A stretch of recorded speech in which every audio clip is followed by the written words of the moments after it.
doesn't make a mistake. You know, some time ago I read a really amusing story.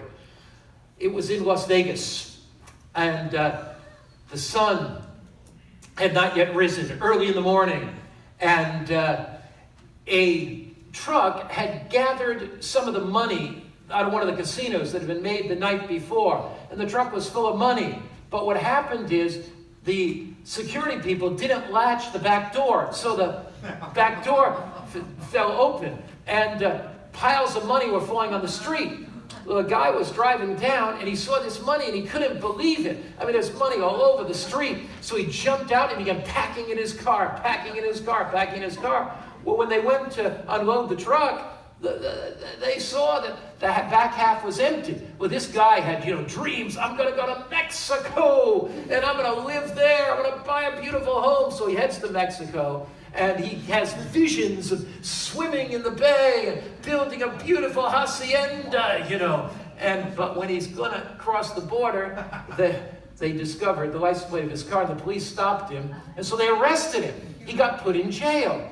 And while he was in jail, began to think, this was not my fault. So he got a lawyer, a very smart lawyer, and they said, we're going to plead insanity. Because what happened was, when he saw all that money, anybody who sees that money is going to get insane.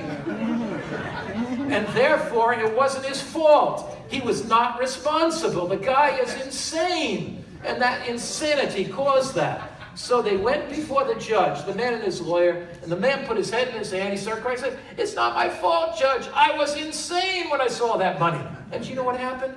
The judge dismissed the case on the point of insanity. And the guy got off. I will tell you something. In the great judgment of heaven, God's going to be eternally accurate. He's going to be eternally accurate. No excuses then. We come before God and we say, Jesus, I'm yours. Amen. Jesus, I give my life to you. May your power work in my life. Lord, all I want is to live an obedient life to you. Lord, I really desire to glorify you in my body. And Lord, I want to be faithful to your commandments. Just reveal to me, God, what you want me to do, and I want to do it. And Lord, if you want me to worship the Creator, that's what I want, Lord. All I want to do is worship you and praise you. And if you have a sign of your creative authority, a flag that identifies your people, Lord, I want that.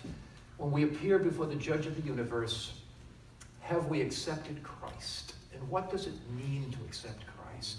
It means to accept his saving grace on the cross. It means to accept his intercessory ministry above, where he changes our life. It means to accept his teachings and to be willing to do whatever he asks us to do.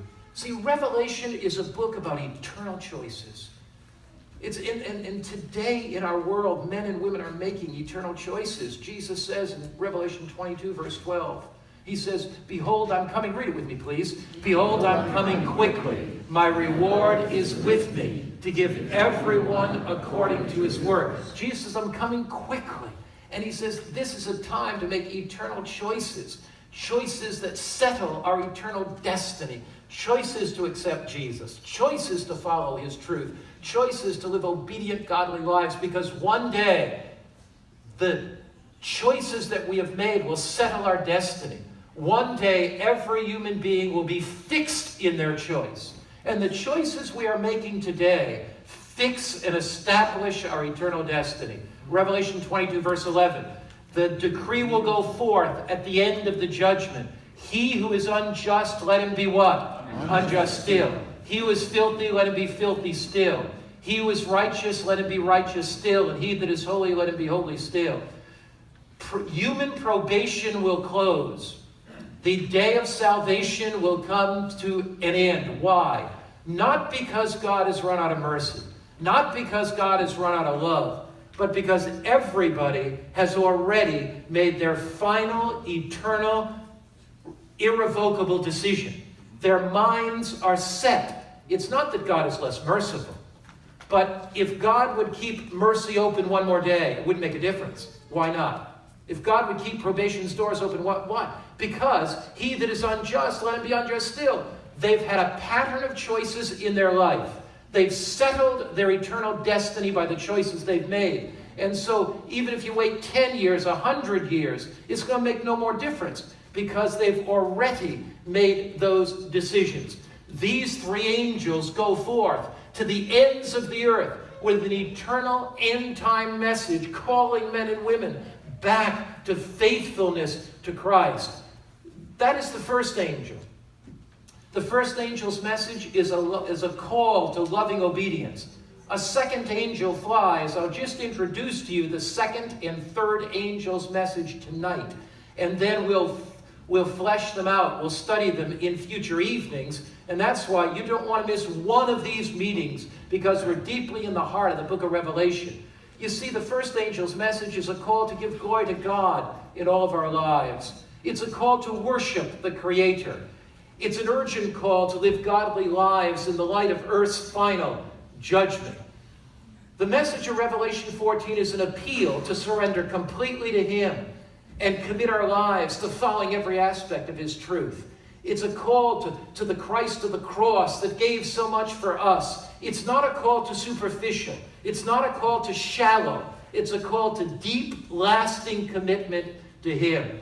The urgent message of Revelation 14 reveals truth, but it also exposes error. Now, John says this, Revelation 14:8, I saw another angel followed who said, saying, Babylon is fallen, that great city, because she made all nations drink of the wine of the wrath of her fornication. So this is the message of the second angel of the three that's to prepare a world for the second coming of Christ. Now in the Bible, as we'll see in future lectures, a woman represents the church. A pure, chaste woman, according to Jeremiah 66 verse 2, according to Ephesians chapter 5, a pure, chaste woman represents God's people, the true church. A woman who has left her true lover, Jesus, and gone out and united with the kings of the earth, a harlot woman represents a fallen church system. So what you have in Revelation chapter 14 and Revelation 17 is a woman, the fallen church system, riding on a beast. In the Bible, a beast represents a kingdom. So here you have the union of church and state. Now notice what this woman does. She passes around a wine cup. Wine affects the conscience. It affects the reason. It affects the judgment. So wine in the Bible is false doctrine. Or false teachings.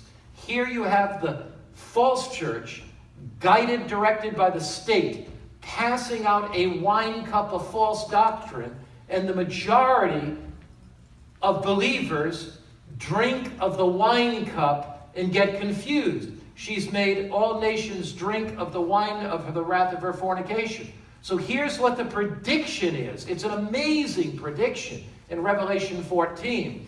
It's that false doctrines would come into the Christian church through a false religious system called Babylon.